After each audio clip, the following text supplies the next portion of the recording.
The chamber had 47 seats and 0 windows. This was done on purpose. Windows gave species something to look at when they did not want to look at each other. The Galactic Council had learned, over 600 years of operation, that eye contact, or the nearest equivalent, was the tool that closed deals. So the walls were blank. The light was even. There was nowhere else to look.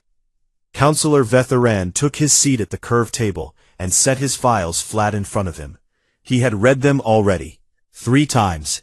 This was unusual. Most councillors read their files once, the night before, and trusted the procedure to carry them through the rest.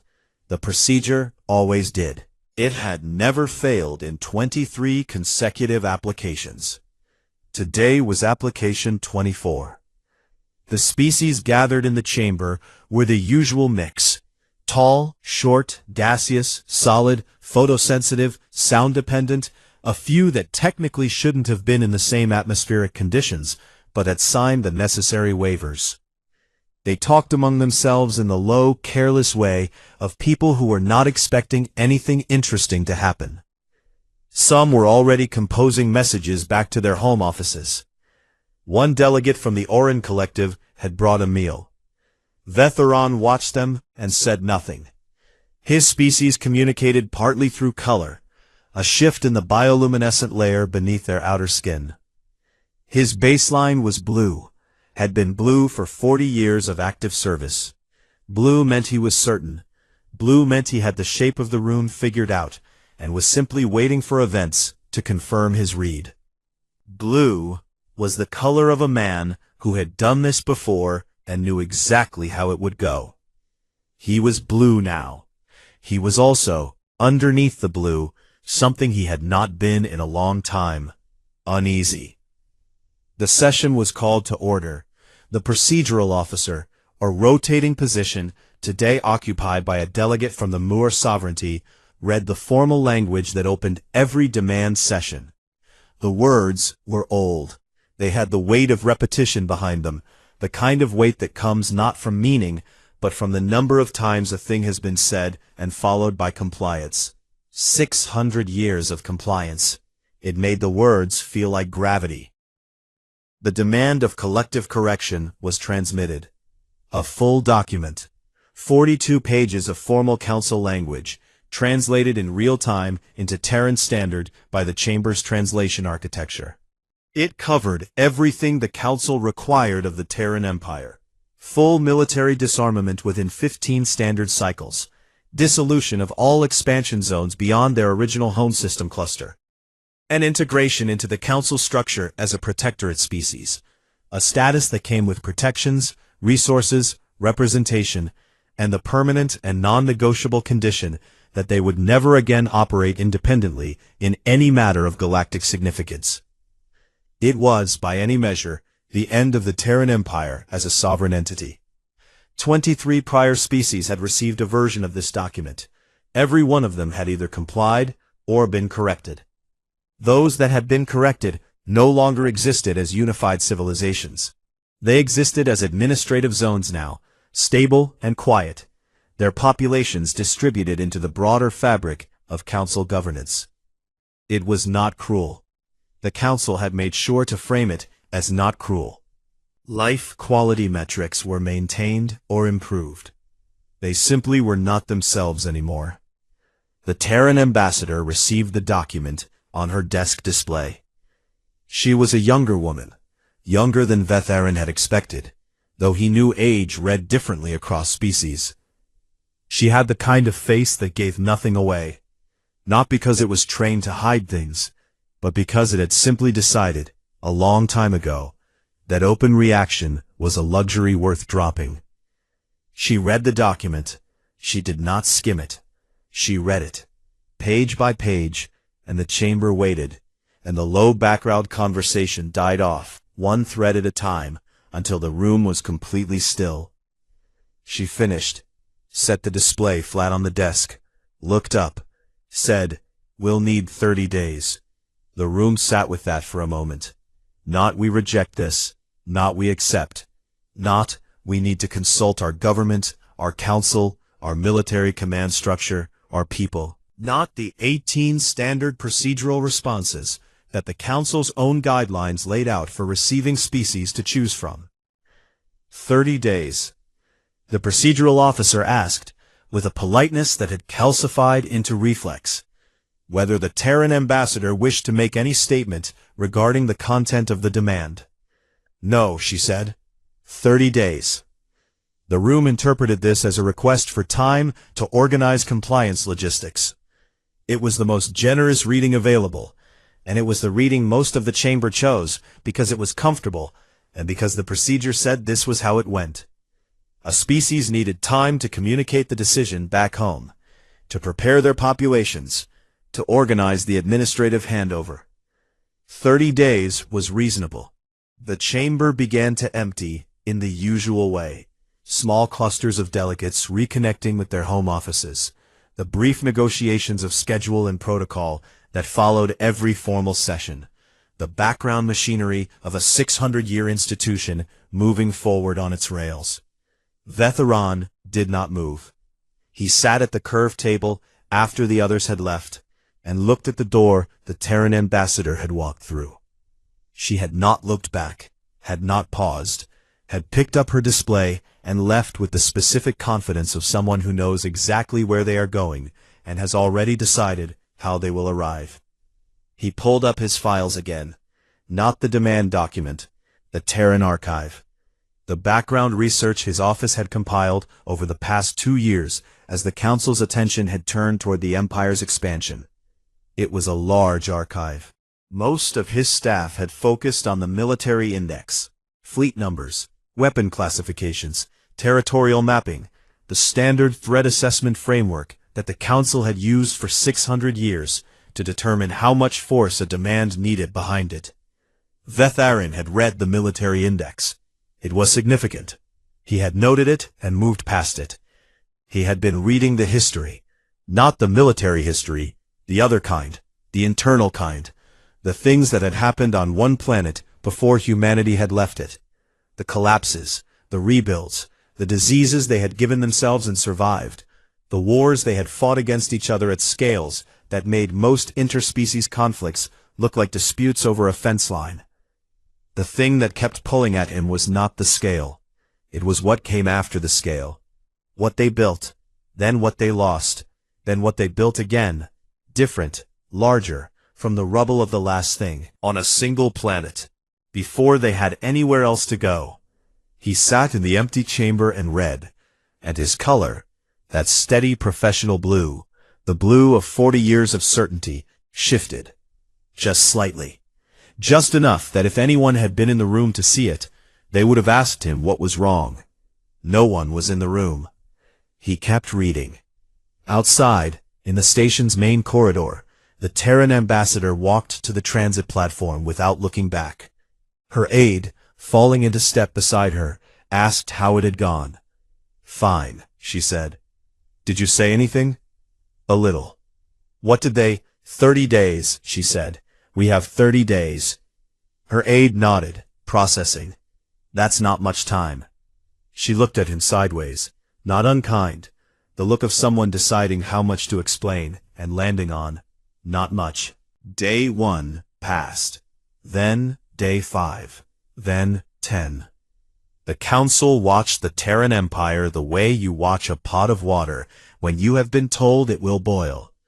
Nothing happened. The water sat there, flat and still, and refused to perform. No emergency broadcasts from the Terran home systems. No fleet movement along the expansion zone borders. No public statements from the Imperial government. No diplomatic outreach to any of the 47 Council member species. Not even the ones the Terrans had prior trade agreements with, the soft relationships that collapsing civilizations always pulled on first, reaching for allies, reaching for anyone who might soften the landing. The Terran Empire did nothing. In the beginning, the Council read this as expected. Processing time, administrative quiet, while the Imperial government prepared its population for the terms. It was uncomfortable news to deliver to your own people, that the civilization you belonged to was about to change shape permanently. You needed days to build the right language around it. You needed to frame it carefully. Compliance with a demand of collective correction had, in the 3 cases where the Council had tracked it closely, always been preceded by a period of internal silence. The species turned inward. They had the hard conversation at home before they had it with anyone else. By day 15, the easy reading was becoming harder to hold. An internal session was called. No Terrans present. Council procedure kept species out of deliberative sessions until the response window closed.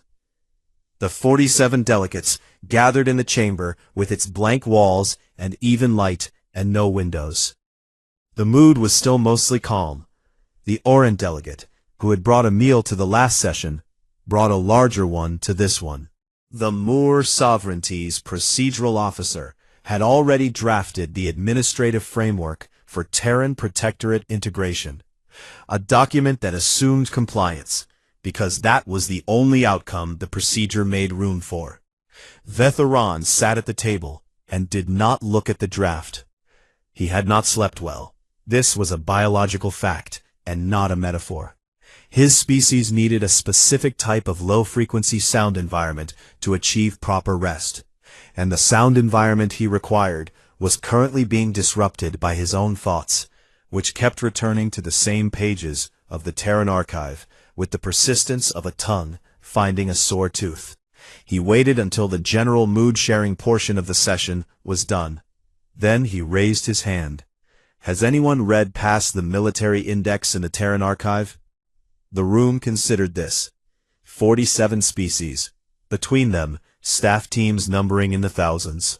Every one of those staff teams had received access to the full Terran archive as standard pre-demand research protocol. The silence lasted longer than Vetheran expected. He was not the only one who had noticed something. He could see it in the way 2 other delegates shifted. The specific stillness of people who had looked at something they weren't sure how to name. But neither of them spoke.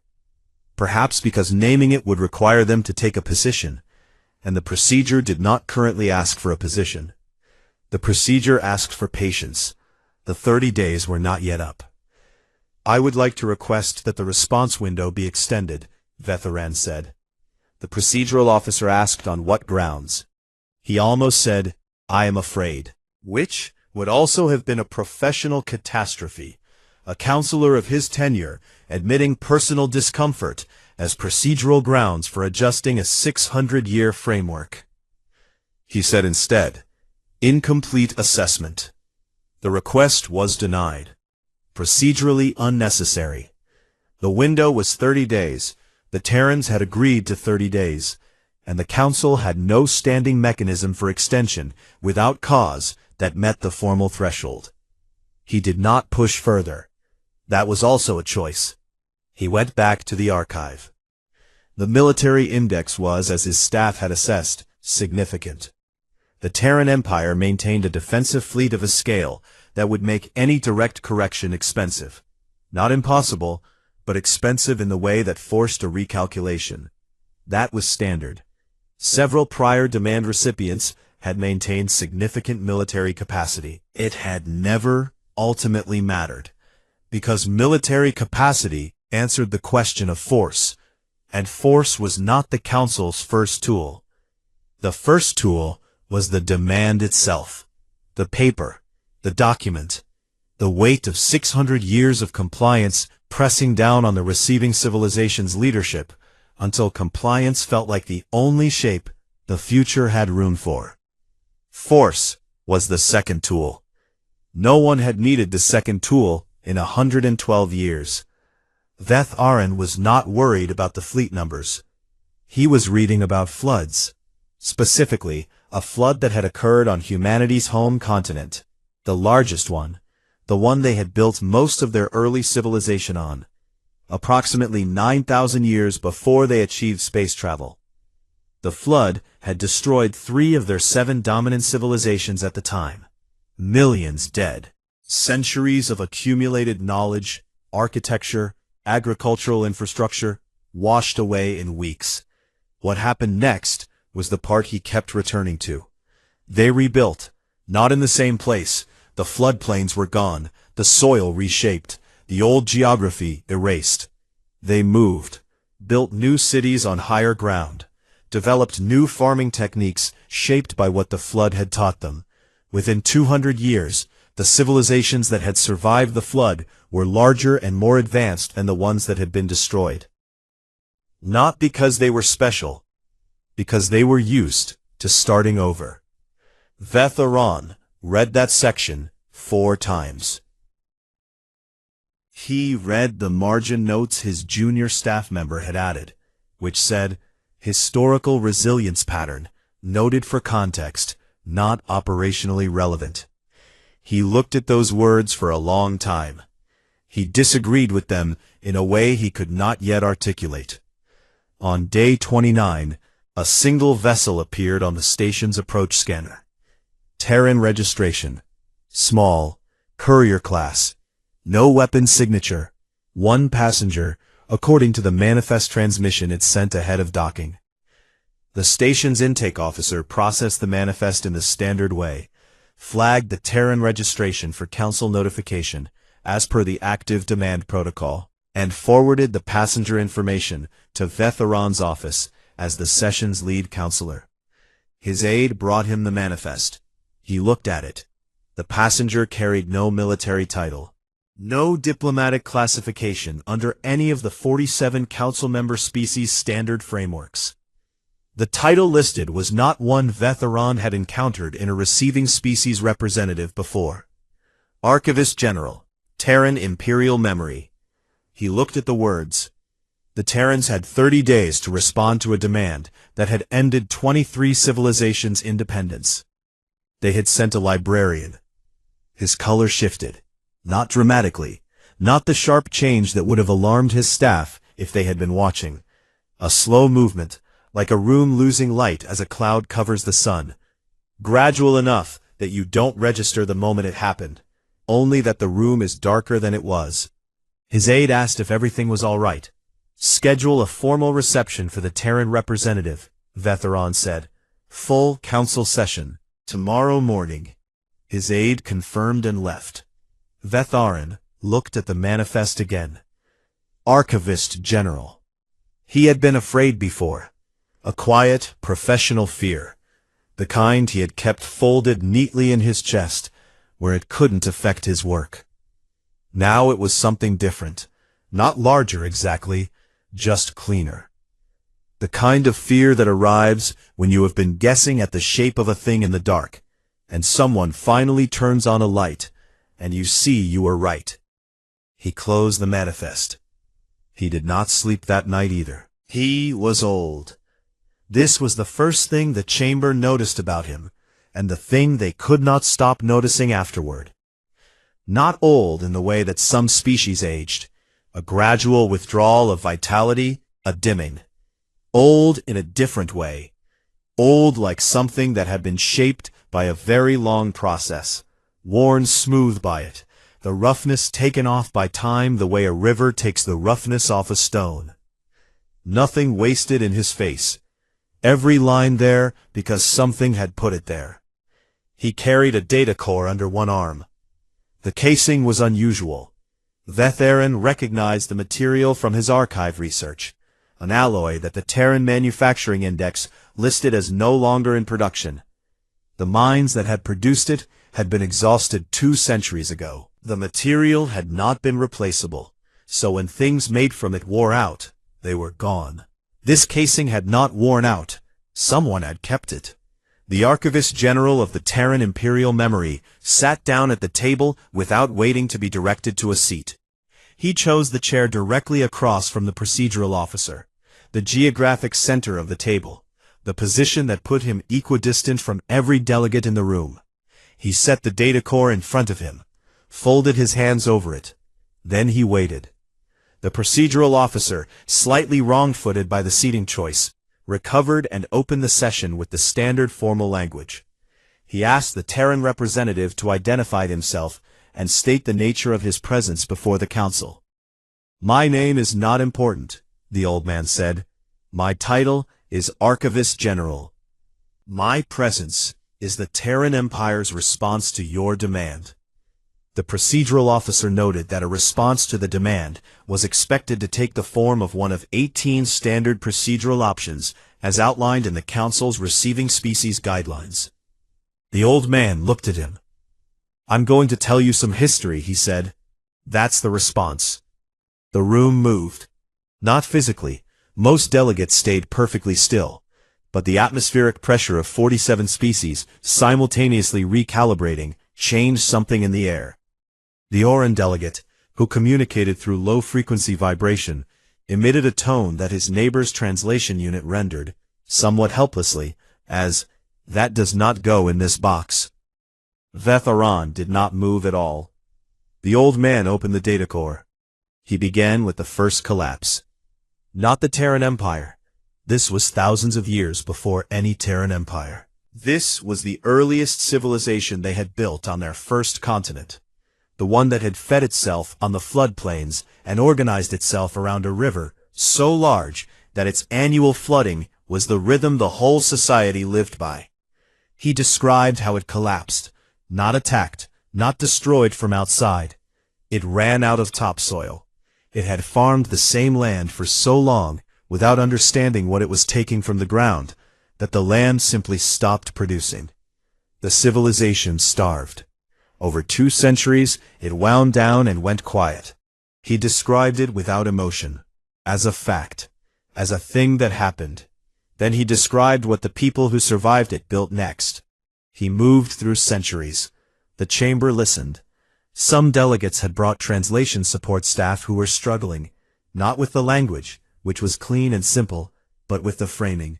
There was no accusation in it. The old man described catastrophes and survivals with the same exact tone, the same measured pace. And this was somehow more difficult to listen to than drama would have been. Drama could be categorized. Drama was a performance, and performances ended. This felt like something else. This felt like testimony. The wars came 3 hours in. The room had thought it understood the Terran military history. The fleet index, the weapon classifications, the territorial maps. They had all read those files. The numbers were large, but numbers could be contextualized. Numbers had neighbors. You put them next to your own numbers, and you found the ratio, and the ratio told you what to feel. The old man did not give them numbers. He described what the wars felt like from inside. Not from a military command perspective, from the ground. He described a conflict that had lasted 31 years on their home continent, in which the weapons used were not energy-based or biologically engineered, but purely mechanical. Projectiles, explosive charges, things that required no advanced technology to produce, and were therefore impossible to run out of. He described what that meant for the people who lived in the path of those weapons, plainly, without looking away. He described the treaties that ended that war. He described the 23 years of relative peace that followed. He described the next war, which was larger. The delegate from the Yisan Communion had gone completely still an hour ago. The Yisan experienced time non-linearly. They described it in their own language, as existing in several moments simultaneously, though the translation always suffered. One of Vetharan's staff had whispered, with careful and nervous humor, that the Yisan delegate might be looking forward, trying to see what came after the history being described. If she was, her face gave nothing useful away. At hour 5, the old man reached the period immediately before Terran space travel. Vetharan had read this section of the archive more than any other. The century that preceded their expansion, the resource crisis, the atmospheric damage they had done to their own planet over centuries of industrial development, the extinction of a significant portion of their coexisting species, the population pressures, the wars that rose from those pressures. The old man described all of it. Then he said, "We fixed it. Not we conquered the crisis, not we rose above our challenges." He said fixed, a small plain word, a word for what you did with a broken door or a leaking pipe. You fixed it. You assessed the problem. You applied the solution. You moved on. It took about 200 years, he said. We rebuilt the lost ecosystems where we could. We stopped the wars, not because we became peaceful people, but because we agreed that the planet couldn't carry any more of that, and we were not yet ready to do it somewhere else. He let that sit. Vetheron felt the room feel that last sentence. Not yet ready. Past tense. Yet. As in, later they were. The old man reached hour 6. He closed the data core. He looked around the table. 47 species. Some afraid, in whatever way their biology expressed it. Some calculating. Some like the Oran delegate, who had brought a meal and not touched it for 4 hours. Simply very still. We wanted you to know who you were asking, he said. That was it. No counter-demand. No threat delivered with the language of threat. No fleet numbers, no weapon yield statistics, no territorial warnings. He did not say, and therefore you should be afraid. He did not say, and therefore we refuse. He did not say, and therefore anything. He folded his hands over the old data core and waited to be dismissed. The procedural officer asked, after a silence that lasted longer than any silence in a formal council session in living memory, whether the Archivist General wished to add anything further to the response. No, the old man said. He had said what he came to say. He waited. And Vetheron, sitting at the curved table in the windowless room, looked at the old man's hands resting on a data core made from material that no longer existed, and understood, with the cold, clean clarity of a thing that had been true for a long time, and had finally arrived where he could see it, that the Terran Empire had not sent a response. They had sent a mirror, and the Council was looking at itself in it. The old man was escorted to a waiting room. He did not complain about it. He sat down in the chair nearest the door, pulled something from his coat pocket, a flat handheld device, the kind used for personal reading, and opened it. He found his page. He read. The escort officer, who had expected to manage a difficult guest, stood outside the door for a moment, feeling slightly unnecessary. In the main chamber, the session had closed and immediately reopened as an emergency deliberative.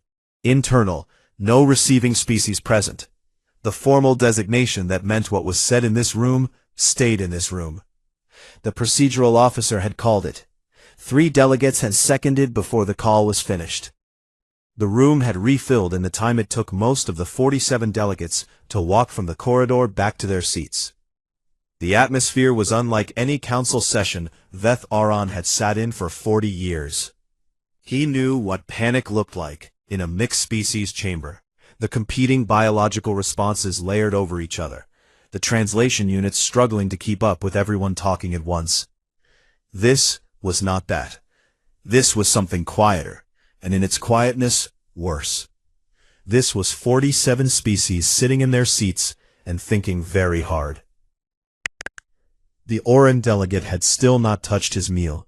The Yessen delegate had not moved in over an hour, which for a species that normally required minor physical repositioning every 12 minutes was the Yessen equivalent of screaming.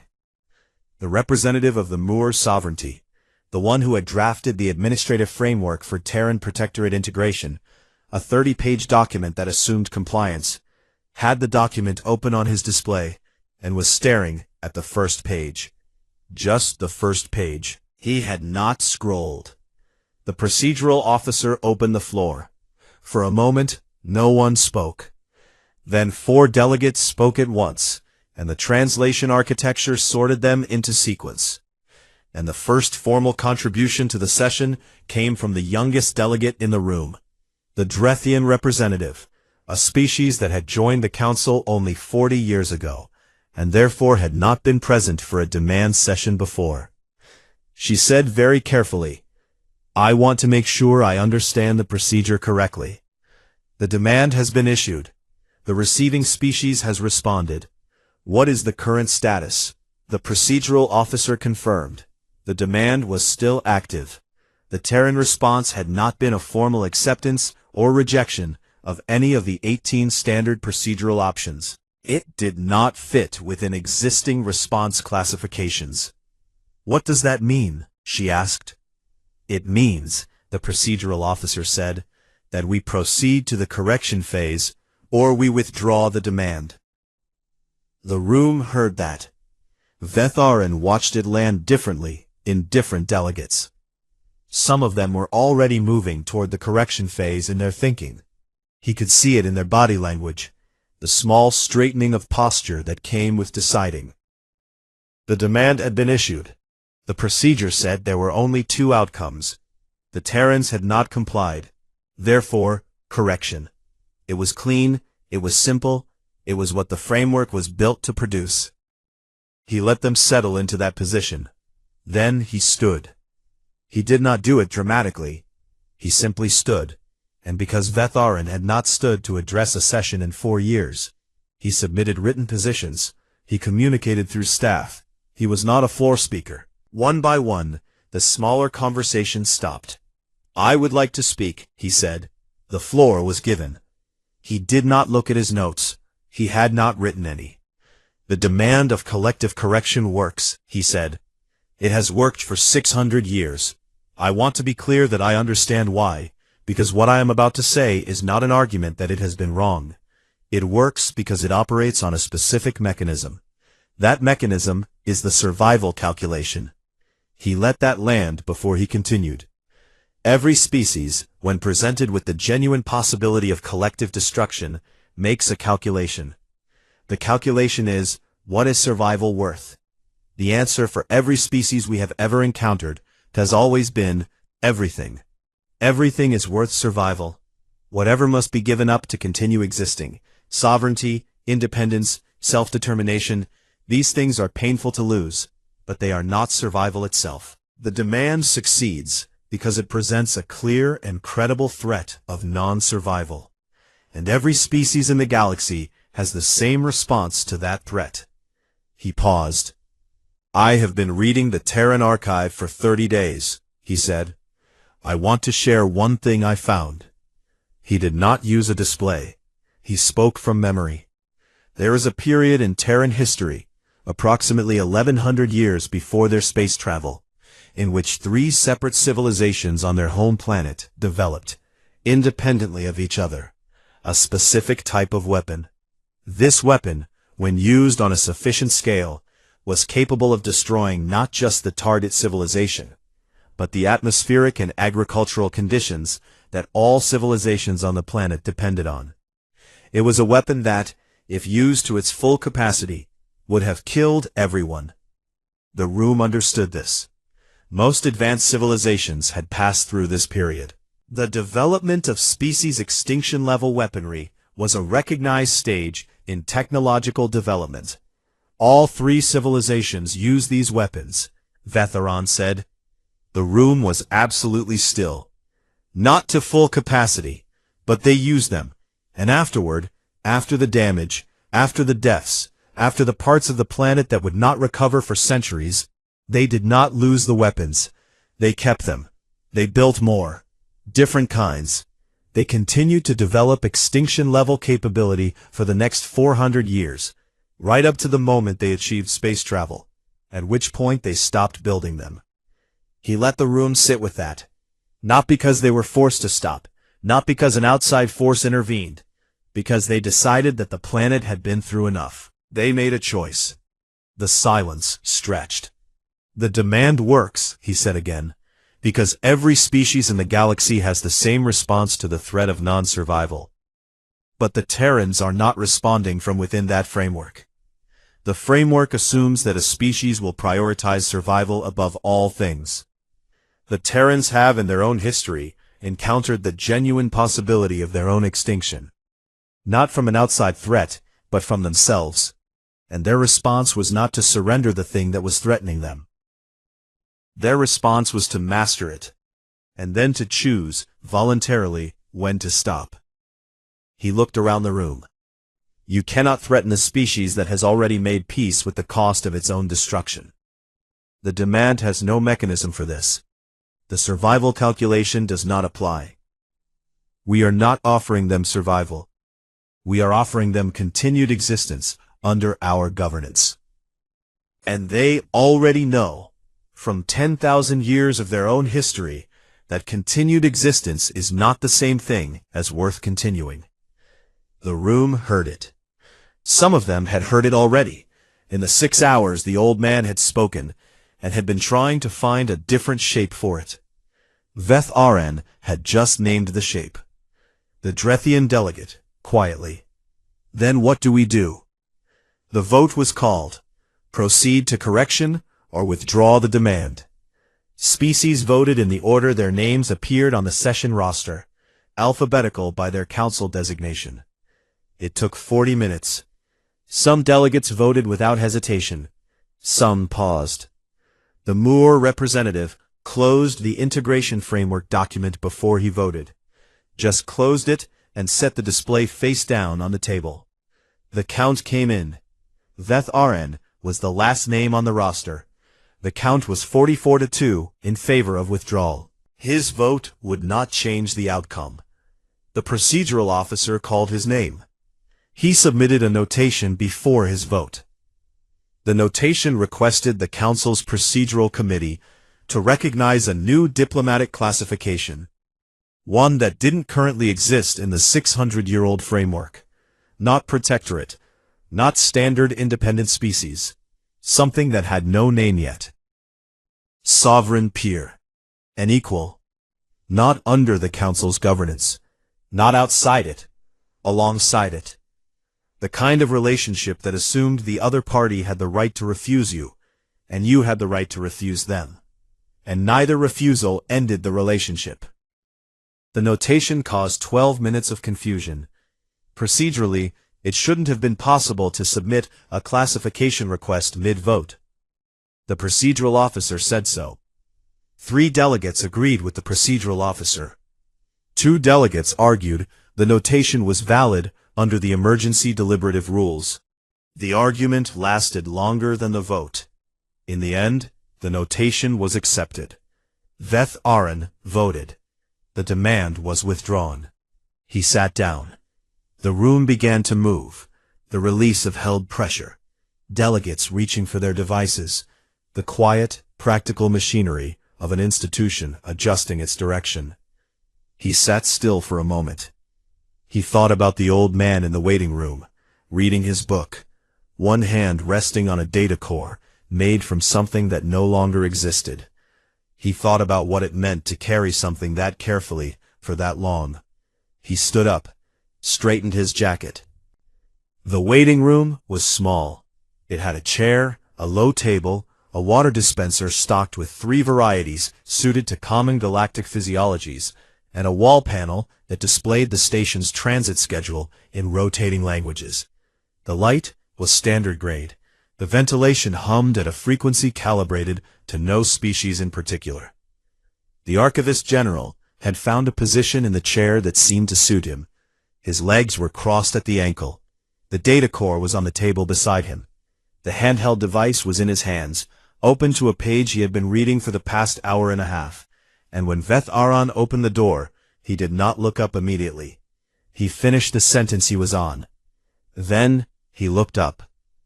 He did not look like a man who had been waiting a long time.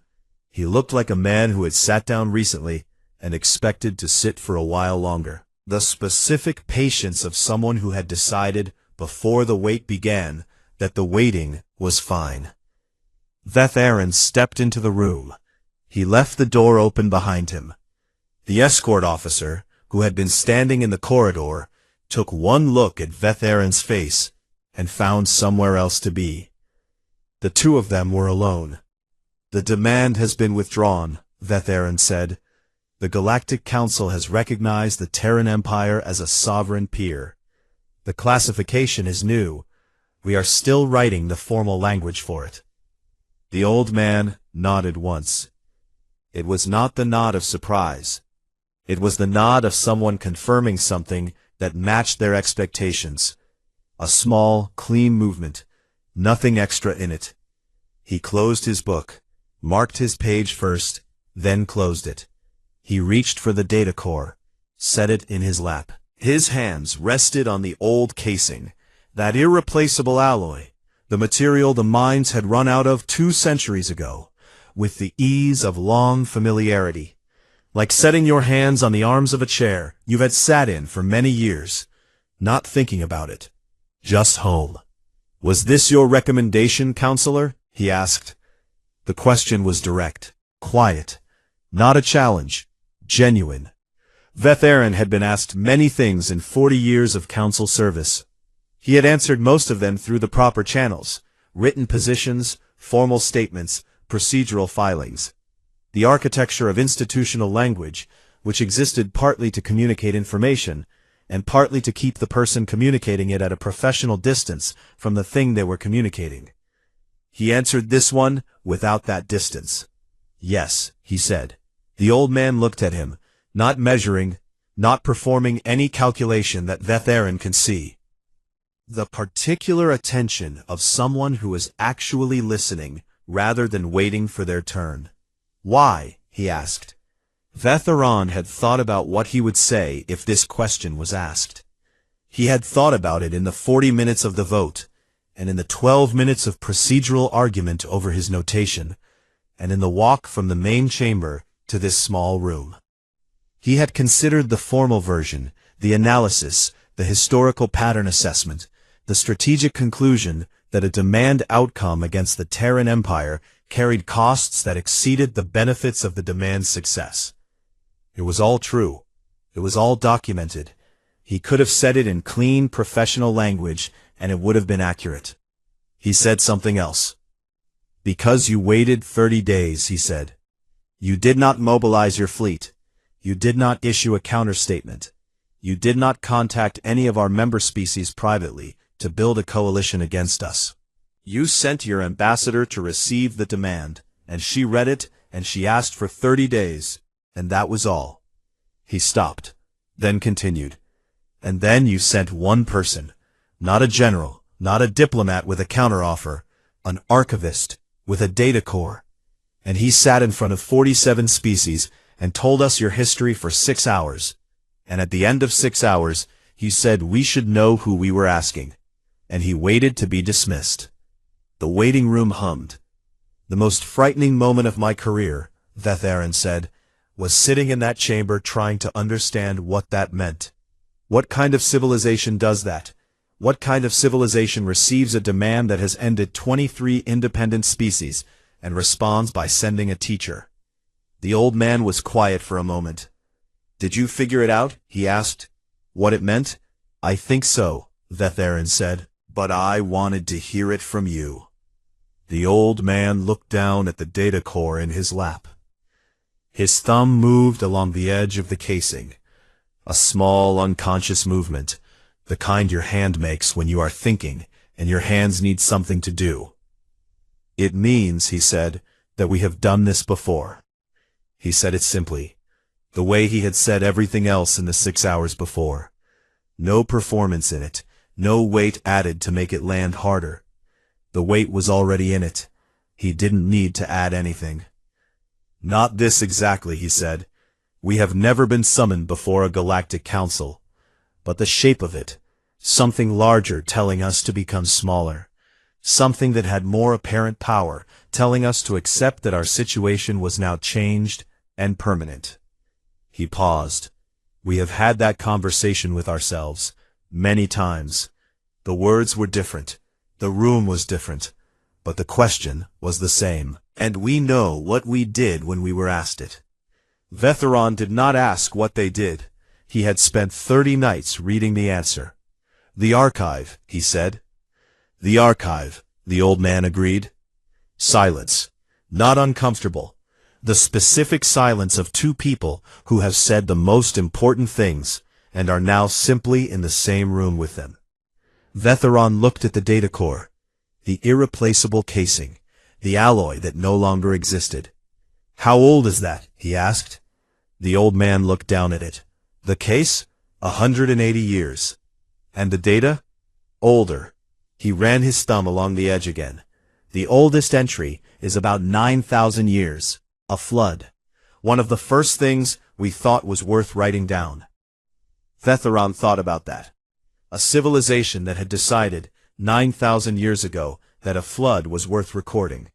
That the record of what they had lost, and what they had built after, was worth keeping. Keeping so carefully that it survived industrial collapses, and resource crises, and 31-year wars, fought with weapons that never ran out, and the atmospheric near-death of their own planet, and 2 centuries of space expansion, and then a journey to a galactic council station in a small courier vessel. Someone had always kept this. The old man stood. He was not tall. He was the height of a man who had always been that height, and had stopped thinking about it. He tucked the data core under his arm, the easy, practiced movement of 1,000 previous tuckings, and he looked at Vetheran. "Thank you, counselor," he said. "Not for the decision, not specifically. Just thank you," the plain version. Vetheran nodded. The old man walked to the door. He moved without hurry, the movement of a person who had somewhere to be and was confident of arriving. At the door he stopped, not dramatically. He had remembered something. "The classification," he said. "Sovereign peer. That was your idea?" "Yes, that's a good name for it." He left. Vetheran stood in the small waiting room and listened to the footsteps until they were gone. The ventilation hummed, the transit schedule rotated on the wall panel, languages cycling, arrival times updating, the ordinary business of a station that did not know what had happened in its conference rooms today, and would not stop functioning to find out. He stayed there for a while. He thought about the demand, the 23 species it had shaped into protectorates, stable, quiet, provided for, no longer themselves. He thought about the 24 species that had stood in a chamber with 47 delegates, and sent one old man with a book and a very old data core. He thought about what it meant that the old man had brought a book. Not strategy documents, not a communication device for last-minute instructions from the imperial government. A book, something to read while he waited. The choice of a person who had been patient for a long time, and had learned to make the waiting comfortable. He thought about what kind of history produced that.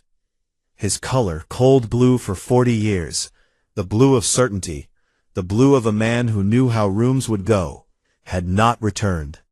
Whatever it was shifting toward, it had not settled into anything he had a name for yet. He was not sure it would. He walked back to the main chamber. The institution was already moving. The formal classification paperwork, the communication drafts to Terran diplomatic channels, the internal review of what a sovereign peer relationship required and who would lead it. 47 species and their thousands of staff, organized into motion. He found his seat. He opened his files. He did not read the military index. He opened the Terran Historical Archive and went back to the beginning. The flood, 9,000 years ago. 3 civilizations destroyed in weeks. Millions dead. He read what they built after. He did not skip ahead.